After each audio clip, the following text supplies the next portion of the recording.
President of the Manchester Trades Council, down in London on the Britain Needs a Pay Rise March and Rally. And what would you like to say about today's event? I'd like to say that we're here, all the trade unions of Britain together, to say that all of us need a pay rise.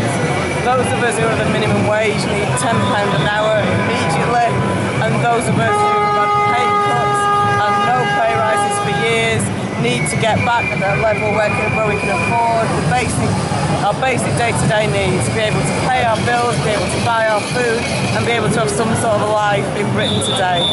That's brilliant, thank you. Yeah, I'm here from the PCS union today, but I'm also Secretary of Manchester Trades Council, and we're here to support this demonstration today because it's tremendously important that the resistance against austerity and against the low pay regime that the government is trying to introduce into this country is continued and is built upon. We've seen a few very good days of strike action this week, but it's really important to pull as many union members together to come out into the capital to where these decisions are actually made, to show the depth of working class political and industrial opposition to continued austerity.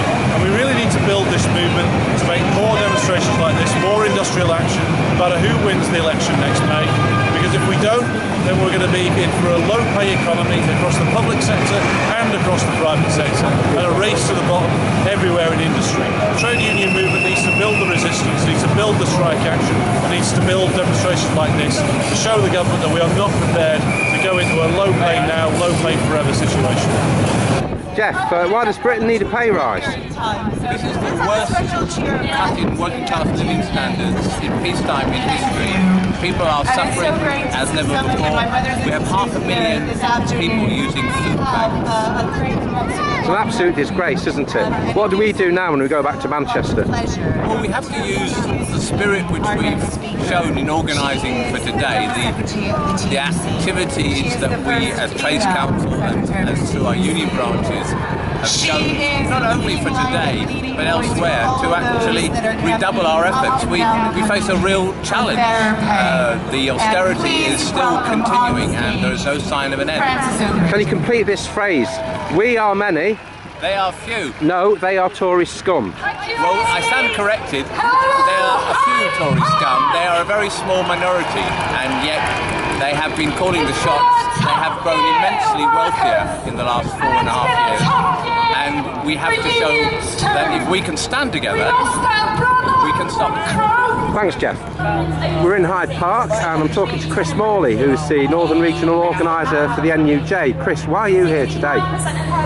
Well, the message is Britain needs a pay rise. I think it's much more than that. I think it's Britain demands a pay rise. Our members have suffered absolutely horrendously over the last 6 years. We've got members that I represent in companies like NewsQuest. They've had one pay rise of 2% in the last 6 years. They're on their knees and they need to get up off their knees and they need to fight for a wage which is going to feed them and their families. Has there anything happened recently that will give confidence to members? Any disputes or actions that you could use to raise the hopes? We've got chapels that are balloting for action. We've got chapels that are fighting in their pay rounds and winning rises of £2,000 for their members. So yeah, there's lots of good things that our members are doing. And to be honest, I think that the mood has changed, and I think people are now, they've got the determination and they've got the bit between their teeth, and I think we're going to turn this around. Thanks, Chris. We're in Hyde Park and I'm talking to Roy Campbell, who's come down from Manchester today to attend this march and rally. And I'd like to ask you why you're here, Roy. Because the government has cheated the public. This government sold out the workers.